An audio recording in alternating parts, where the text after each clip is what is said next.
Muy buenos días para todos. Hoy, nuestra residente de segundo año, Dayana Quintero, nos va a hablar sobre la actualización de las guías de reanimación en el paciente adulto. El asesor para esta revisión fue el doctor Alejandro Castañeda, a quien agradezco mucho la asesoría y agradezco pues la generosidad del tiempo hoy en la mañana académica con los muchachos. Estamos en el mes de básicas y por eso queríamos nuevamente recordar las guías de reanimación tan importantes pues, para el ejercicio diario nuestro. Dayana, muchas gracias, y al doctor Alejandro, muchísimas gracias. Listo, profe, muchas gracias a usted. Buenos días, en la mañana de hoy hablaremos de las actualizaciones de las guías de reanimación cardiopulmonar en el paciente adulto. Mi asesor para la charla fue el doctor Alejandro Castañeda, a quien agradezco profundamente por todo su apoyo y su ayuda en la realización de la misma. Entonces, haremos un recorrido a través de las definiciones, el contexto epidemiológico, posteriormente hablaremos de las nuevas recomendaciones, daremos inicio con el uso de ultrasonido en la reanimación y por último unas situaciones especiales en RCP y anestesia. Para comenzar, debemos definir el paro como una situación clínica que cursa con una interrupción inesperada y potencialmente reversible de la actividad mecánica del corazón y de la respiración espontánea. Cuando uno lleva esta definición al contexto del paro intraoperatorio, se da cuenta que la epidemiología va variando a través del tiempo. Según las revisiones, entre 2010 y 2013, la incidencia de paro intraoperatorio fue de 5.6 por cada 10.000 pacientes que se llevaron a cirugía. Y su mortalidad es significativa, ya que representa más del 50% de no éxito en las maniobras, mientras que la nueva actualización en el 2016 dice que la incidencia de paro en el intraoperatorio sigue siendo muy similar, 5.6 por cada 10.000 pacientes. Sin embargo, la mortalidad es menor al 50%, equivale al 35.7%. Entonces, hay ahí un cambio significativo en la mortalidad, es decir, que cada vez son mejores las maniobras y los desenlaces de los pacientes que presentan paro en el intraoperatorio. Y ellos son muy claros en decir que la tasa de supervivencia de los pacientes que tienen paro en el intraoperatorio es mucho mayor que las causas de paro extrahospitalarias o en otras causas. Y cuando la etiología está relacionada con la anestesia, los desenlaces son mucho mejores. Cuando nos enfrentamos al paro, van a haber dos situaciones en las cuales van a impactar en la mortalidad. Entonces, la primera son los factores y es conocer las comorbilidades del paciente que presenta ese episodio de crisis. El segundo es comprender la fisiopatología tanto del paro en todas sus etapas como de la etiología que llevó a mi paciente a esta situación. Los actos que impactan en la mortalidad son el reconocimiento de los factores predisponentes, la detección temprana y el manejo oportuno y el cuidado posterior en las unidades de cuidados intensivos. Los factores de riesgo para que el paciente en el intraoperatorio presente paro están relacionados primero si es una cirugía de emergencia, si los pacientes tienen una asa elevada y en los extremos de la vida. Con respecto a los procedimientos, la cirugía cardio, cirugía vascular y cirugía de tórax son las que mayores tasas de paro presentan. Y los antecedentes de nuestros pacientes que se relacionan como un factor de riesgo son la enfermedad renal crónica, los trastornos de la circulación pulmonar y los trastornos hidroelectrolíticos. Hay unos contribuyentes perioperatorios que se deben tener en cuenta, sobre todo en el enfoque del ABCD. Entonces, en vía aérea, los pacientes que son difíciles de ventilar o de intubar tienen más riesgo de presentar eventos hipóxicos que lleven al paro. A su vez, el neumotórax iatrogénico, ya sea por accesos vasculares difíciles o simplemente por el tipo de procedimiento. La que mayor prevalencia tiene de esta situación son las cirugías de tórax. A su vez, pacientes que tengan una hemorragia o un sangrado significativo pueden llevar a un choque hipovolémico y presentar un paro. Y otras relacionadas con las respuestas vagales al estímulo quirúrgico y la simpatectomía que se puede hacer, es una simpatectomía farmacológica tanto con los anestésicos como el abordaje del neuroeje. Entonces, todos estos contribuyentes se deben tener en cuenta a la hora de analizar por qué mi paciente tiene un paro. Cuando hablamos de las actualizaciones de las guías de reanimación, vamos a dar un contexto histórico. La primera vez que se habló de este tema fue en 1700, cuando el Comité de París dijo que los pacientes que sufrían ahogamiento se les podía dar una medida de respiración boca a boca. 100 años después, en 1800, se dio la primera compresión torácica, pero hasta 1966 fue cuando se empezaron a sacar las guías de reanimación. Desde ahí se sacan cada 5 años. La previa fue el 2015. La última actualización fue del 2020. ¿Qué pasa? Hay varios comités, el comité de la AJA, el comité europeo. Sin embargo, hay uno que se llama el comité de enlace, que es el IDCO, que es un comité de enlace internacional, en el cual da unos parámetros para todas las guías en general. Hay 6 cambios que son importantes. El primero de ellos es que se agrega un sexto eslabón tanto al paro extrahospitalario como intrahospitalario, y es la recuperación, tanto a corto, mediano y largo plazo. Es decir, es que el paciente presente una recuperación en todos los aspectos y es transversal a todo el manejo de la reanimación. Se dice que ese eslabón puede durar hasta 1 año posterior al evento. El segundo cambio es un énfasis gráfico en el uso de adrenalina de manera temprana en los ritmos no desfibrilables. Entonces, en el 2015 ya se había planteado que tanto en ritmos desfibrilables a partir de la segunda descarga se debía utilizar adrenalina. Sin embargo, en el contexto de los ritmos que no son desfibrilables, la adrenalina se debe considerar desde el inicio. Ellos lo que hicieron fue un énfasis gráfico en decir, el paciente está en paro, tiene un ritmo no desfibrilable, la primera medida es adrenalina. Y en el contexto de los ritmos que son desfibrilables, a partir de la segunda descarga. El tercer cambio está relacionado con la epidemiología local, principalmente de los Estados Unidos, sobre el consumo y el abuso de sustancias opioides. Entonces ellos dicen que tanto el personal lego como el personal entrenado deben estar presentes, que las intoxicaciones son comunes y pensar si el paciente tiene una vía aérea permeable, utilizar posición de seguridad y pensar en naloxona de manera temprana, y en caso de que el paciente no respire, tenga un pulso débil, inicie las maniobras de compresión y utilice naloxona de manera temprana.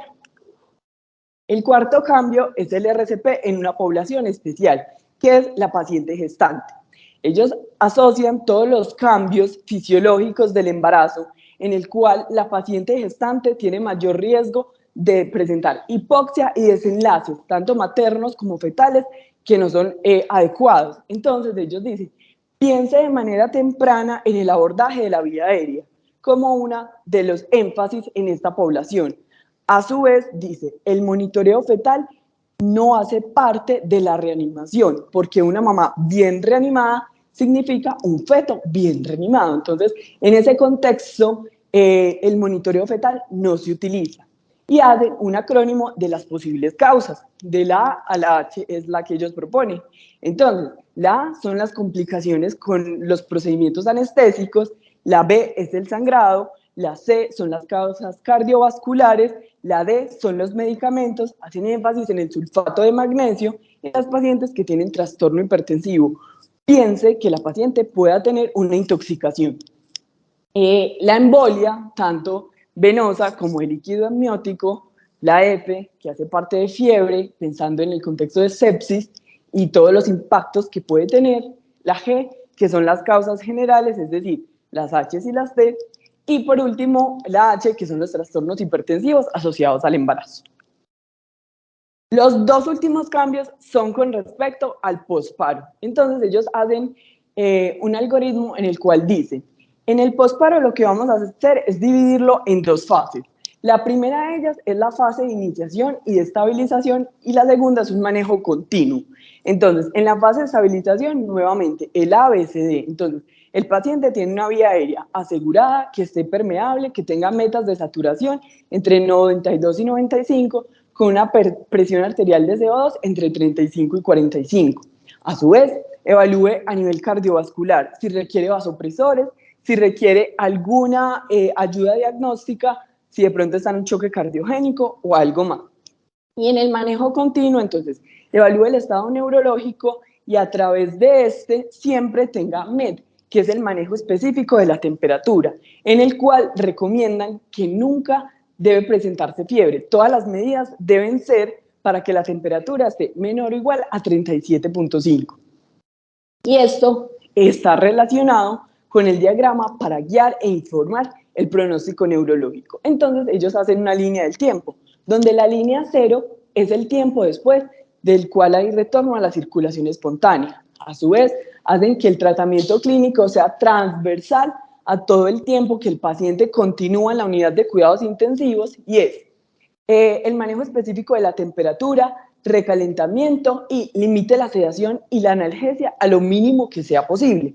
En las primeras 24 horas, la única ayuda diagnóstica en el contexto de algo neurológico sería una tomografía. Ya posterior a esto, dentro de las 24 a 72 horas, hay otras ayudas que se pueden utilizar, como son la resonancia, los potenciales evocados somatosensoriales, la electromiografía y la anolasa neuroespecífica, que es un biomarcador sérico, con el fin de que el paciente tenga el sexto eslabón conservado, que es la medida de recuperación. Otras consideraciones que ellos hacen énfasis es primero la importancia de las ayudas audiovisuales.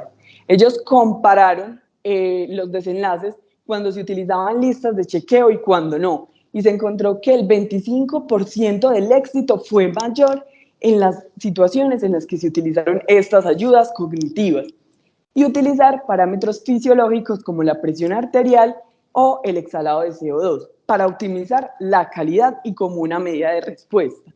Entonces, idealmente, durante las compresiones deben ser al menos 10, idealmente 20 milímetros de mercurio el exhalado de CO2 y la presión arterial diastólica por lo menos 40. Cuando hacen la revisión, si los pacientes que tienen acceso intravenoso e intraóseo hay alguna diferencia, se ve que hay mejores desenlaces con los pacientes que tienen su acceso venoso. Y el siguiente eslabón que ellos hablan es el debriefing para los reanimadores, porque el paro es una situación estresante, es una situación de crisis, entonces lo importante es reconocer cuáles fueron los factores con el fin de tener una mejor educación y una mejor calidad, y manejar estas situaciones para cuando se presente un nuevo evento de estos. Como les venía contando acerca del IRCOL, él saca nuevas actualizaciones. La última fue la del 2022, donde hace énfasis en 3 puntos. El primero es el uso de vasopresinas y esteroide durante la reanimación. La conclusión es que no se recomienda su uso de manera rutinaria, ya que hay una brecha en el conocimiento. Primero, no se sabe si realmente es la mezcla de los 2 medicamentos o es uno de los 2 los que tiene efectos positivos para los desenlaces de los pacientes.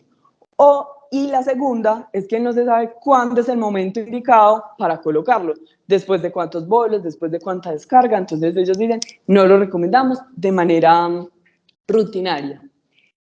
Y hacen énfasis en las interrupciones, porque realmente cada segundo impacta en los desenlaces neurológicos a corto, a mediano y a largo plazo de nuestros pacientes. Ellos dicen, monitorizar de cerca el número de pausas que se hacen son parte importante de la calidad de la reanimación y la relación que debe haber entre todo el tiempo que ocurre de la reanimación y las compresiones es el 60%. Es decir, el 60% del tiempo que llevamos a nuestro paciente durante el paro debe ser compresiones. Y un tema algo debatido es el uso de POCUS en la reanimación. De entrada, ellos recomiendan, no lo sugieren de manera rutinaria en el uso de las maniobras de RCP. Sin embargo, ellos hacen su acolación. Si una persona entrenada y hace las medidas para que se minimice el tiempo de interrupciones, se puede utilizar con el fin de buscar causas reversibles en casos de paro en ritmos no desfibrilables. Después de haber visto esas actualizaciones, las vamos a llevar al contexto de cirugía. Entonces, ¿qué haremos en el manejo de la crisis en el quirófano. La primera de ellas es: comunique la crisis, nómbrelo para dominarlo, inicie el soporte cardiovascular y obtenga los equipos que usted necesita. Primero, confirme el paro a través del cardioscopio, del pulsoxímetro, si tiene la onda de la línea arterial, de la capnografía. El segundo, informe al equipo quirúrgico que estamos en una situación de crisis y dependiendo del procedimiento que se esté realizando, considere si se puede suspender. Pedir ayudas. Utilice ayudas cognitivas y dentro de eso están las listas de chequeo, ya que permiten hacer un seguimiento y que no se nos pase pasos que pueden ser importantes. Segundo, haga el enfoque, entonces el ABCD. En la vía aérea, primero, confirme que esté asegurada, que el tubo no esté ocluido o que, pues en el otro contexto, el paciente esté extubado. Auméntele la FIO2 al 100% y la ventilación debe ser por un modo controlado. Realmente, cuando uno busca cuál es el modo ideal, pues hay muchas controversias y hay muchos estudios, pero lo que se ha demostrado es que los pacientes que se ventilan por presión, que se les da una FIO2 del 100%, que tienen una PIB mayor o igual a 5 centímetros y se elimina el trigger inspiratorio, son los que mejores desenlaces presentan.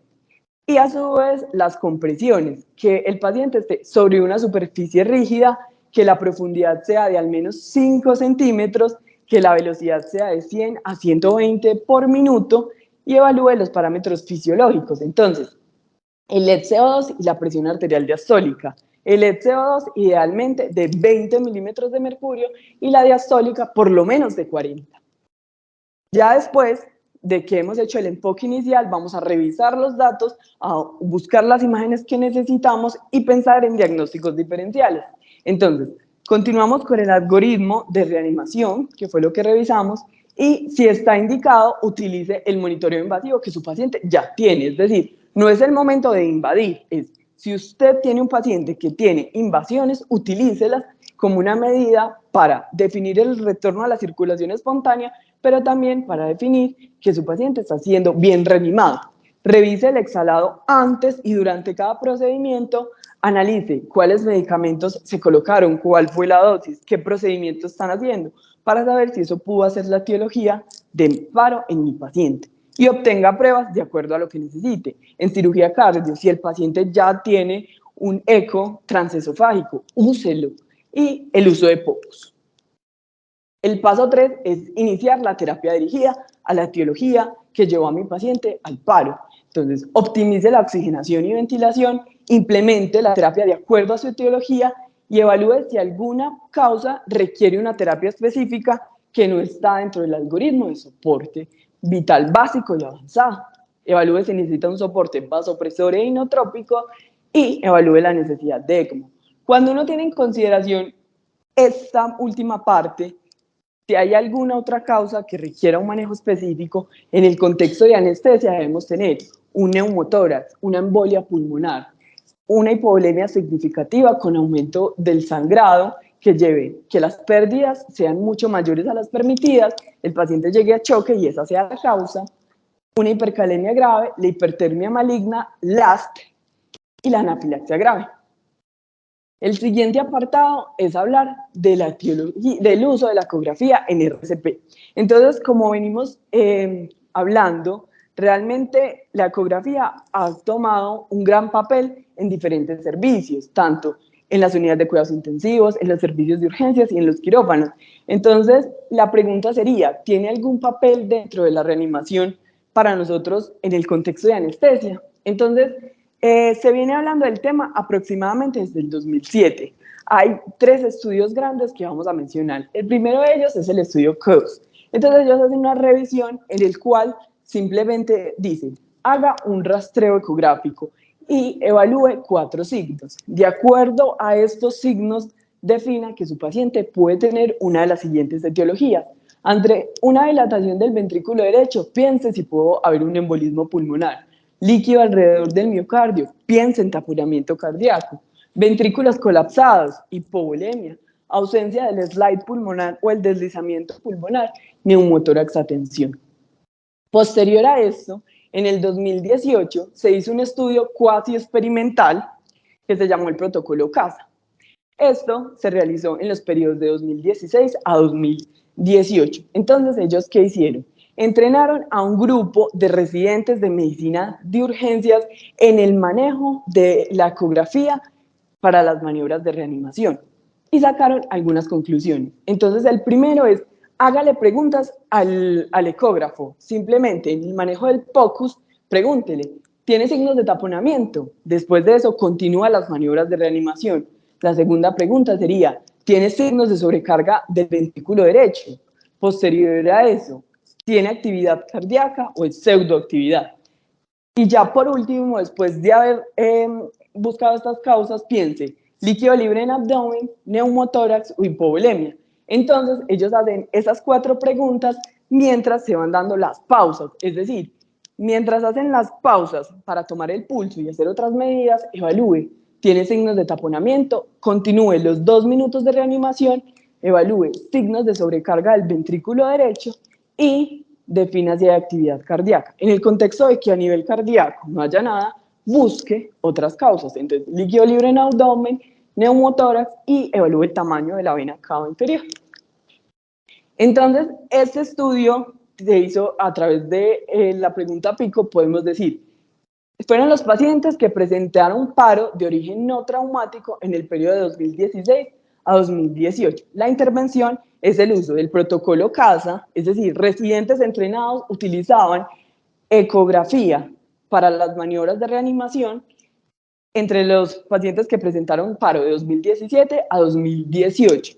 Y el grupo comparador fue el uso de RCP común según el algoritmo sin la ecografía entre 2016 a 2017.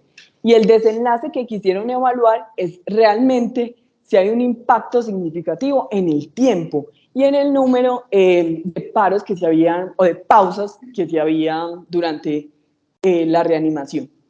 Porque como vimos, cada segundo cuenta y es muy importante la relación que hay entre todo el tiempo de reanimación y las compresiones, que encontraron algo supremamente interesante. Entonces, antes de que se utilizara la ecografía, el 30% de las pausas duraba entre 16 y 20 segundos.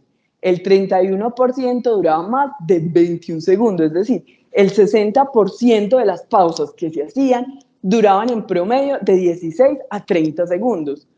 Cuando lo compararon con los residentes que estaban entrenados, se llevaron una gran sorpresa. El 43% de las pausas duraron 11 a 15 segundos. Entonces ellos dijeron, si una persona entrenada lo hace, realmente impacta en el tiempo. Y como sabemos, el tiempo aquí es muy importante.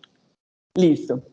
Debido a todos estos estudios, ya se sacaron unas recomendaciones sobre el uso de POCUS en RCP.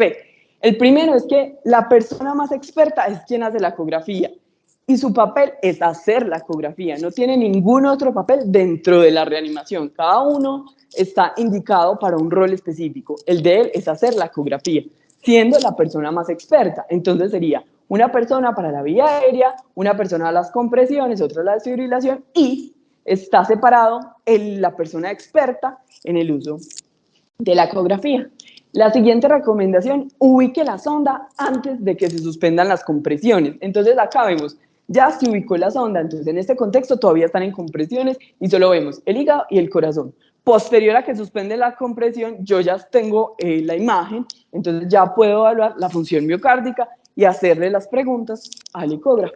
La tercera recomendación, entonces alguien es el encargado de hacer una cuenta regresiva de 10 a 0 en voz alta para la persona que está haciendo la ecografía sepa que ese es su tiempo. Utilice la mejor imagen posible en esos 10 segundos. Grabe las imágenes y cuando estén las compresiones, revíselas. El momento de hacer la ecografía es para obtener la mejor ventana posible, para hacerle las preguntas de acuerdo a lo que esté pensando. Grabe las imágenes y posterior, cuando se continúe con la reanimación, revíselas. Y la siguiente fue una medida que me pareció supremamente útil y es el uso del modo M para confirmar que haya o no actividad cardíaca. Recordemos que en los protocolos la tercera pregunta es defina si tiene o no actividad cardíaca. Entonces, después de haber ubicado su imagen, póngalo en modo M. En caso de que se vean solo líneas horizontales, no hay actividad cardíaca. Sin embargo, si vemos algo arenoso, como ellos lo definen, hay actividad cardíaca. Las vistas que se pueden utilizar son múltiples, ¿cierto?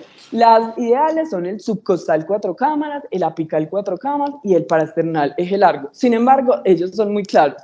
Utilice la que usted mejor sepa hacer y de acuerdo a la etiología que piense, porque cada una tiene una visión específica de las cámaras del miocardio. Entonces, según esto, hacen una nueva recomendación y es haga una vista rápida de los pulmones y evalúe si hay o no slide pulmonar. Entonces, el signo normal es el signo de la orilla de mar o el signo de la playa, en el cual se ve pues, líneas continuas, posterior a eso se ve el deslizamiento pleural y ya posterior a eso la parte pulmonar. En caso de que esto se pierda, se llama un código de barras y uno podría pensar en un neumotórax. El último apartado, vamos a ver técnicas inusuales de RCP para posiciones inusuales. Entonces, la primera es el RCP en mi paciente que está en prono o también se llama RCP inverso. La primera bibliografía que quiero que hablemos es acerca de una revisión de enlace. Entonces, ellos evaluaron en un periodo de 2000 hasta 2010 cuántos pacientes presentaran paro en posición prona. ¿Y qué se encontraron? La mayoría de ellos están relacionados con cirugía de neuro. La segunda más común es cirugía estética, siendo la lipo una de las causas, y la tercera, cirugías ortopédicas mayores. ¿Qué vemos? Que la principal etiología, por ejemplo, fue un embolismo pulmonar masivo, un taponamiento cardíaco y un embolismo aéreo. Dentro de las maniobras que ellos utilizaron, la primera fue, este paciente de este reporte de caso del 2020 presentó 2 paros después de haber hecho pues, una cirugía que llevaba 6 horas. El primero se hizo una reanimación en prono, posterior a que el paciente se estabilizó, se llevó a supino y los otros se realizaron en posición prona. Entonces, cuando uno piensa, mi paciente está en prono, está en paro, es el momento de pasarlo de prono a supino porque es la manera como comúnmente hacemos la reanimación. Debemos tener consideraciones. La primera es el tiempo. Entonces, existe un lapso en el cual mi paciente no va a tener compresiones mientras yo lo paso de prono a supino. Eso significa que todo ese tiempo que no hay compresiones, no hay flujo cerebral y eso tiene impactos a corto, mediano y largo plazo. La segunda es que se requiere varias personas, en promedio 3 a 4, y después de hablar de factores externos, pensar en que podría haber una lesión neurológica significativa porque el paciente puede tener una herida abierta en la región posterior, en un sitio que no es compresible, una columna vertebral que es inestable, puede llevar a lesiones, y una cabeza fija a un cabezal de 3 pinos. Con eso tengo el riesgo que en ese cambio pierda la vía aérea, tenga un sangrado significativo y pues realmente no sea exitosa mi reanimación. Después de haber visto el ABCD, que no hay ningún cambio frente a la vía aérea, frente a las ventilaciones, las compresiones, existen múltiples maneras que tienen evidencia que se pueden realizar. La primera es la común, que normalmente se hace con el paciente en supino, una mano sobre otra. La otra es en la spin, realmente es en la punta de la escápula, debajo de esta, que más o menos son los cuerpos vertebrales de T7 a T10, y es donde hay mayor tamaño del ventrículo izquierdo. Entonces, ahí se podrían realizar. Y la tercera es entre 2 personas, que es un sistema de contrapresión. Entonces, alguien hace una presión a nivel del esternón y la otra persona se encarga de hacer las compresiones. La desfibrilación, entonces, las palas se pueden colocar en diferentes maneras. La primera, una anteroposterior, las 2 en laterales o una posterolateral, que es importante, que uno debe conocer estas situaciones porque realmente no hay algo de superioridad cuando comparan RCP en supino o en prono, pero sí puede ser igual. ¿Qué es lo que impacta? Que la persona está entrenada. Cuando hacen revisiones de esto se da cuenta que la mayoría de las personas no tenemos tal vez el entrenamiento adecuado para hacer esto, pero es algo que debemos tener en cuenta porque son situaciones que pueden ser frecuentes. Y otras consideraciones es que si se sospecha una embolia gaseosa, el paciente, realmente la cabeza debe permanecer hacia abajo para aumentar la presión venosa y evitar que siga aumentando, y el campo quirúrgico se debe bañar con solución salina. El siguiente medida es mi paciente en posición lateral. Entonces, generalmente son cirugías de neuro o cirugías ortopédicas. Nuevamente el enfoque ABCD, que es importante, también se puede presentar en el escenario fuera de quirófano. Por ejemplo, en una colonoscopia, el paciente puede estar en lateral, entonces asegure la vía aérea. Y es aquí donde ellos dicen, la primera medida es hacer una videolaringoscopia para el abordaje de esta. La FIO2 del 100%, el modo ventilatorio es controlado y las compresiones pueden ser proporcionadas por dos reanimadores. Uno en la parte posterior, que es quien estabiliza, y otro en la parte anterior, que es el que se encarga de dar las compresiones. Y se ha visto que tiene buenos desenlaces, incluso en la población materna. Las palas desde el fibrilador se pueden colocar en la región antero-posterior. Lo importante es que el eje ataque pues del ventrículo a través del precordio izquierdo y debajo de la escápula izquierda. Entonces esta es la imagen. El paciente está en lateral, hay un rescatador 2 que es el que se encarga de dar el apoyo en la parte posterior y la persona 1 es la que se encarga de hacer la compresión.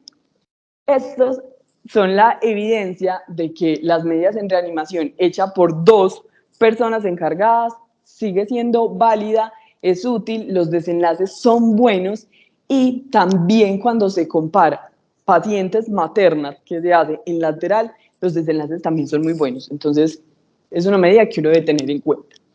Otras posiciones, el paciente sentado, entonces aquí si ya no hay nada que hacer, el paciente se debe volver a supino, porque realmente la evidencia dice que no es bueno en esta posición, ya que las compresiones no son dadas de una adecuada manera.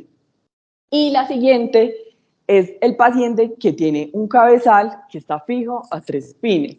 Entonces, las maniobras se deben comenzar de manera temprana, pero algo que quiero que les quede súper claro, el paciente se debe desmontar del cabezal, porque las lesiones neurológicas pueden ser muy graves, ya que la fuerza aplicada por las compresiones o la posibilidad de movimientos musculares enérgicos secundario a la desfibrilación puede proporcionar daños significativos a nuestros pacientes. Entonces, les quiero hacer énfasis en eso. Como conclusiones, el paro es una situación de crisis que lo más importante es que usted lo piense, lo reconozca, sepa que quién lo puede hacer y esté preparado para eso. Eso es lo que va a impactar en los desenlaces. La segunda es que el uso de ultrasonido cada vez tiene mayor utilidad en múltiples servicios, en urgencias, en la UCI, en los quirófanos. Entonces, entrenémonos en ellos porque realmente los desenlaces son buenos cuando se realiza por personal que sepa usarlo. Y la tercera es que todo el equipo quirúrgico debe trabajar en grupo. Entonces, todos debemos estar actualizados, todos debemos saber cuándo reconocerla, cuándo pedir ayuda y qué hacer en cada una de las medidas. Esta es un QR, acá pueden descargar la infografía que hicimos para que les queden cosas claras y les agradecemos mucho.